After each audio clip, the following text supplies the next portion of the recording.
Hello guys, good evening. मैं भुवनेश्वर और आपके लिए लेकर आया हूँ एक new topic, intensive care unit.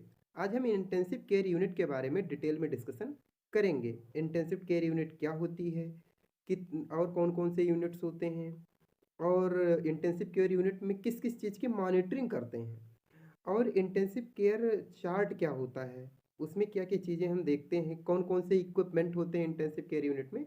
इनके बारे में आज हम डिटेल में डिस्कशन करेंगे with the help of slide share. Intensive care unit को हम इंटेंसिव थेरेपी यूनिट के नाम से भी जानते हैं, ये इंटेंसिव ट्रीटमेंट यूनिट के नाम से भी जानते हैं।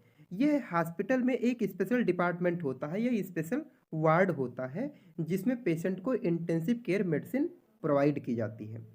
जो इंटेंसिव केयर यूनिट होता है उसका जो मेन फंक्शन होता है वो यह है कि पेशेंट को, जो सीवियरली इल पेशेंट है, सीरियसली इल पेशेंट है, उसको ऑप्टिमम लाइफ सपोर्ट प्रोवाइड करना, उसके वाइटल्स को अच्छे से मॉनिटरिंग करके।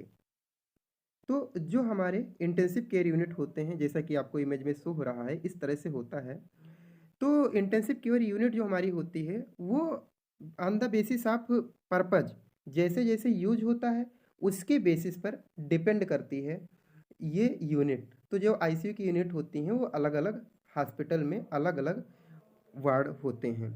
तो जैसे हम बात करें MICU, कहीं कहीं लिखा होता है means medical intensive care unit, कहीं कहीं लिखा होता है SICU means surgical intensive care unit, means वहाँ सर्जरी होती है। देन कहीं लिखा होता है TICU means traumatic intensive care unit, जो ट्रामेटिक पेशेंट आए, RTA रोड साइड एक्सीडेंट हुआ, वो आके एडमिट होंगे तो TICU में एडमिट होंगे। अगर हम बात करें जो न्यूनेट्स होते हैं वो NICU में एडमिट होते हैं, means neonatal intensive care unit. Then SICU means stroke intensive care unit या शॉक इंटेंसिव केयर यूनिट होता है। तो इस तरह से होता है। साथ ही साथ CVICU means cardiovascular intensive care unit, इसको हम CCU के नाम से भी जानते हैं, कार्डियक केयर यूनिट या कार्डियक इंटेंसिव केयर यूनिट के नाम से भी जानते हैं, जिसमें कार्डियक डिजीज के पेशेंट एडमिट होते हैं। साथ ही साथ BICU means burn intensive care unit, साथ ही साथ और होता है RICU means renal intensive care unit, साथ ही साथ CCU means critical care unit. तो ये सारे इंटेंसिव केयर यूनिट होते हैं, अलग अलग हॉस्पिटल में अलग अलग नाम होता है, और यहाँ पर कंडीशन के अकॉर्डिंग किस तरह से पेशेंट आ रहा है उसको उस मीन्स उस इंटेंसिव केयर यूनिट में हम एडमिट करते हैं। तो अब अगर बात करें कि क्या इंडिकेशंस हैं, कौन से पेशेंट को हम इंटेंसिव केयर यूनिट में एडमिट करेंगे, किसको इंटेंसिव केयर यूनिट में हम एडमिट नहीं करेंगे। तो अगर कोई पेशेंट आ जाए रहा है जो क्रिटिकल पेशेंट है, मीन्स उसकी क्रिटिकल स्टेज है, मान लीजिए कोई शॉक में पेशेंट चला गया हमारे पास आया है, या कोई मान लो मल्टीपल ऑर्गन फेल्योर है या मल्टीपल डायग्नोसिस किसी को है, या heart failure, lungs failure, liver failure, kidney failure, means ऐसा कोई ऑर्गन फेल्योर है तो वो, या किसी को RTA हुआ मीन्स मेजर RTA हो गया, मेजर रोड ट्रैफिक एक्सीडेंट हो गया, मेजर ट्रॉमा हो गया, तो उसके लिए होता है। यह हेड इंजरी या स्पाइनल इंजरी हो गई। और साथ ही साथ प्री ऑपरेटिव और पोस्ट ऑपरेटिव कंडीशन में जो है अगर मेजर सर्जरीज हो रही हैं तो उसमें लेके जाते हैं, और वैसे भी नॉर्मल सर्जरीज में जो पोस्ट ऑपरेटिव जो है पेशेंट को ICU में लेके जाते हैं कि उसके जो सर्जरी के कॉम्प्लिकेशंस हैं वो अगर आते हैं तो वहाँ पर मैनेज किया जा सके।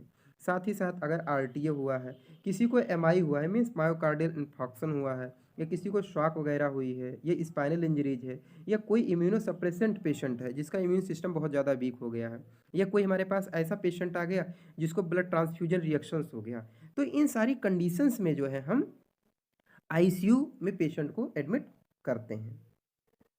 अब अगर हम बात करें कि कौन कौन से इक्विपमेंट होते हैं ICU में, ICU में कौन कौन से इक्विपमेंट होते हैं, तो जैसा कि ICU में अगर आप एंट्री करेंगे तो देखेंगे, अभी हम सबकी इमेज भी दिखा रहे हैं, तो आपको वेंटिलेटर दिखेगा। साथ ही साथ CPAP सिस्टम मीन्स इसका फुल फॉर्म होता है CPAP का, continuous positive air pressure therapy जो होती है, तो CPAP सिस्टम होता है जो कि हमें दिखेगा। तो ये नेट ब्रांड CPAP सिस्टम होता है जो कि हाई क्वालिटीज का होता है। साथ ही साथ BPAP सिस्टम भी होता है। BPAP का फुल फॉर्म होता है bi level positive air pressure. Then patient monitor जिसमें हमें दिखता है सारी चीज़ें। देन इन्फ्यूजन पंप होते हैं, सिरिंज पंप होते हैं, ब्लड वार्मर होता है। साथ ही साथ डिफाइब्रिलेटर होता है। डिफाइब्रिलेटर एक ऐसा ऑपरेटर है जो हार्ट के फाइब्रिलेशन को कंट्रोल करता है। इसमें इलेक्ट्रिक करंट का एप्लीकेशन होता है जो कि चेस्ट वाल पर या हार्ट के ऊपर अप्लाई करते हैं।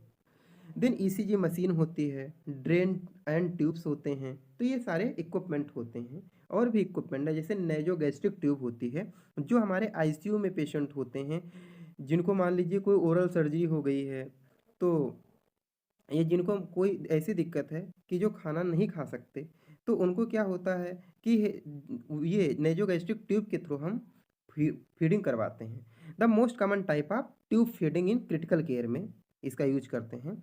These are long thin tube which are inserted by the nurse or the doctor which goes into the nose through the esophagus food pipe into reach the stomach।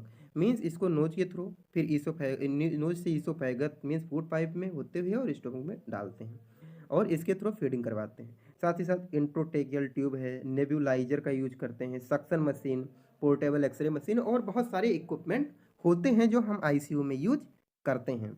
जैसा कि आपको इमेज में दिखा रहे हैं, ये देखिए ऑक्सीजन कंसंट्रेशन, सक्शन मशीन आपको दिख रहा है, वेंटिलेटर दिख रहा है, ऑक्सीजन सिलेंडर होता है, सी पैप होता है कंटिन्यूस पॉजिटिव प्रेशर मास्क, साथ ही साथ बी पैप मतलब by level positive pressure mask, साथ ही साथ डीबीटी पंप होता है, डीप वेन थ्रोम्बोसिस वाले पंप, एयर प्यूरीफायर होता है, पेशेंट मॉनिटर जिसमें हमें सारी चीज़ें दिखती हैं, ब्लड प्रेशर मॉनिटर होता है, पल्स ऑक्सीमीटर होता है, ईसीजी मशीन होती है और एयर कंप्रेसर नेबुलाइजर होता है, इंफ्रारेड लैंप होता है, ग्लूकोज में ग्लूकोमीटर होता है, डिजिटल वॉच स्केल होती है, बहुत सारे अदर इक्विपमेंट भी होते हैं जो हमें आईसीयू में देखने को मिलते हैं।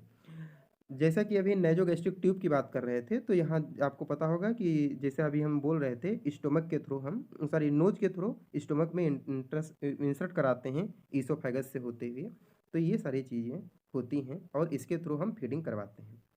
अब हम बात करते हैं कि आईसीयू में मॉनिटरिंग क्या होती है, किस किस चीज़ की मॉनिटरिंग करते हैं, मॉनिटरिंग क्या होती है। तो ICU monitoring is repeated or continuous observation or measurement of patient physiological function and the function of life supporting equipment.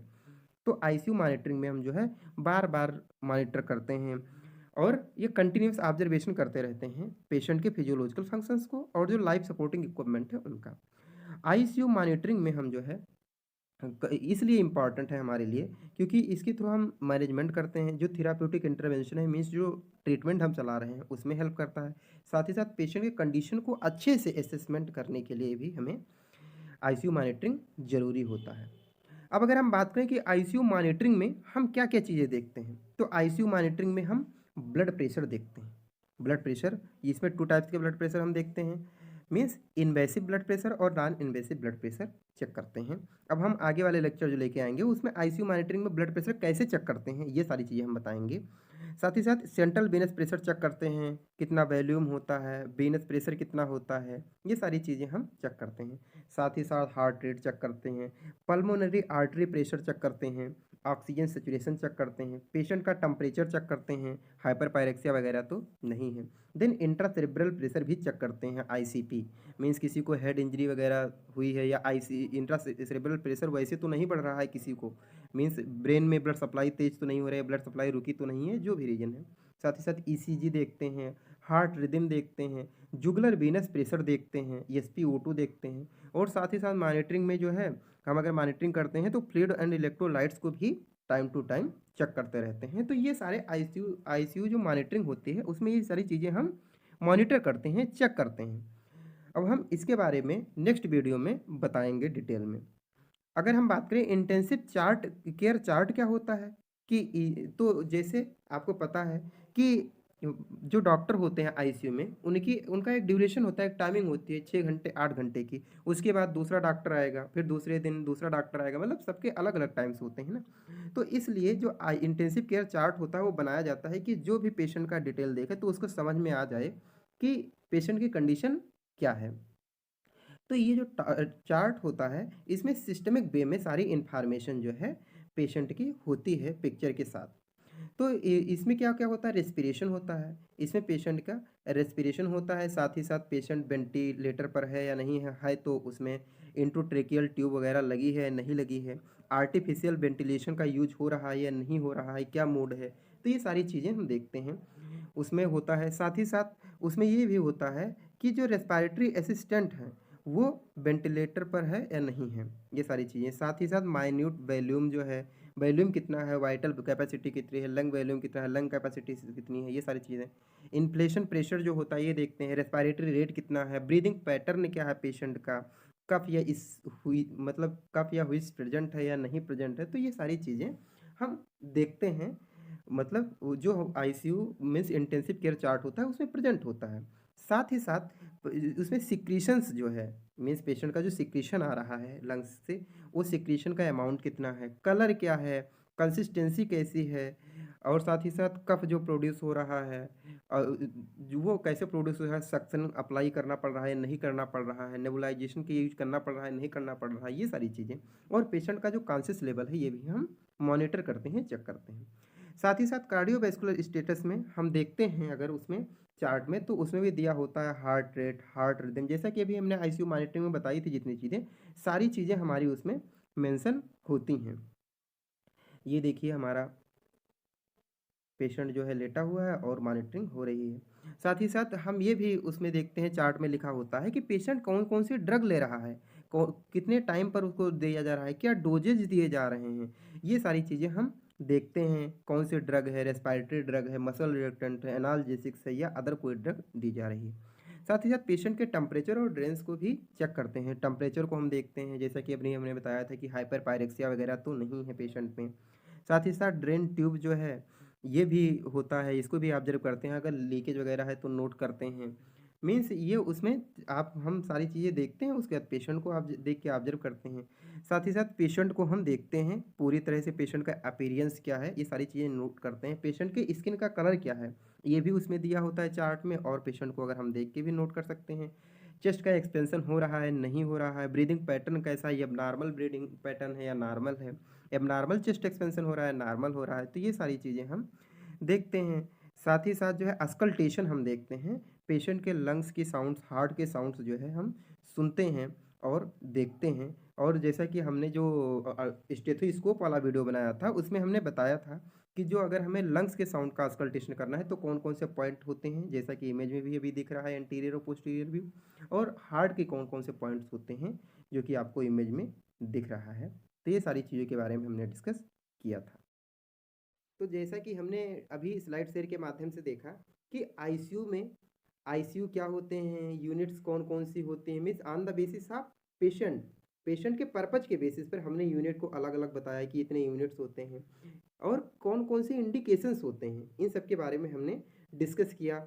और फिर हमने बताया कि जो है आईसीयू की मॉनिटरिंग कैसे करते हैं, कौन-कौन से इक्विपमेंट होते हैं, then ICU intensive care chart क्या होता है, इन सब के बारे में हमने डिटेल में डिस्कशन किया है। और आप वीडियो देखने के बाद ज़रूर बताइएगा आपको ये वीडियो कैसा लगा, और नेक्स्ट लेक्चर में हम बात करेंगे कि आईसीयू मॉनिटरिंग कैसे करते हैं, जितने हमने नाम अभी बताए हैं सबको कैसे मॉनिटर करते हैं, और देन हम बात करेंगे role of physiotherapy in ICU. तो thank you so much. Please video देखने के बाद ज़रूर बताइएगा आपको भी कैसा लगा है। Thank you.